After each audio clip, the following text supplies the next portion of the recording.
Hello friend, welcome to my YouTube channel. Government job की सभी update के लिए चैनल को सब्सक्राइब कर लीजिए। तो आज हम बात करेंगे रेलवे के नए नोटिफिकेशन के बारे में। तो रेलवे का नया ऑफिशियल नोटिस आया है। तो इसमें group D NTPC junior engineer और मिनिस्ट्रियल एंड आइसोलेटेड कैटेगरीज इनके नोटिफिकेशन के बारे में बता रखा है कि कब जारी होगा। तो चलिए इसकी पूरी जानकारी देखते हैं हम। तो नोटिस देख सकते हैं आप, भारत सरकार रेल मंत्रालय रेलवे बोर्ड का नोटिफिकेशन है। तो इसमें सब्जेक्ट है filling of group C post of zonal railway through RRB. तो annual calendar of requirement of various group C post approved by board has already been published on railway requirement board website से। यानी पिछली calendar जो सभी का था वो publish कर दिया गया है। इसके बाद accordingly C N of requirement of ALP and technician has also been published on 19 January 2024 and 8 March 2024 respectively.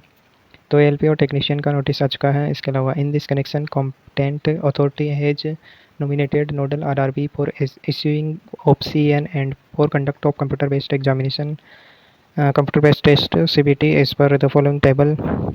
तो यहाँ एनटीपीसी ग्रेजुएट लेवल और अंडर ग्रेजुएट लेवल यानी लेवल 2 से लेवल 6 के लिए, तो यहाँ आरआरबी अहमदाबाद की नोडल एजेंसी रहेगी एनटीपीसी के लिए। यानी यही एग्ज़ाम कंडक्ट कराएगी और यही नोटिफिकेशन निकालेगी। इसके अलावा पैरामेडिकल कैटेगरी की जो पोस्ट आएगी उसके लिए आरआरबी पटना को नोडल एजेंसी बनाया गया है। इसके अलावा ग्रुप डी की जो पोस्ट आती है लेवल 1 की, जिसको अभी ग्रुप सी कर दिया गया है, उसके लिए आरआरबी भोपाल नोडल एजेंसी है। इसके अलावा पैरामेडिकल कैटेगरी के लिए आरआरबी पटना थी और मिनिस्ट्री एंड आइसोलेटेड कैटेगरी के लिए आरआरबी गुवाहाटी नोडल एजेंसी है। इसके बाद it has also been decided that the junior engineer includes CMS and CMA NTPC graduate and undergraduate level 1 paramedical and ministerial and isolated categories of post general railways and production units may access their vacancies as per the following time schedule। तो यहाँ time schedule दे रखा है कि NTPC और junior engineer और paramedical category के लिए vacancy assessment होगी 30 जून को। इसके अलावा assessment of vacancy in OIRMS अप्रैल मई तक। इसके बाद identifying of vacancies in OIRMS after approval मई जून।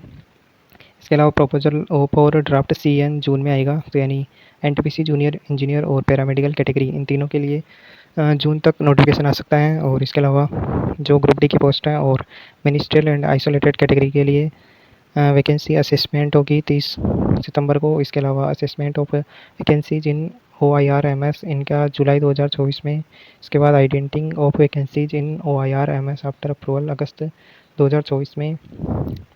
इसके अलावा प्रपोजल ऑफ ड्राफ्ट CN सितंबर 2024 तक इनका मिनिस्ट्री एंड आइसोलेटेड कैटेगरी और लेवल 1 का नोटिफिकेशन आ सकता है सितंबर तक।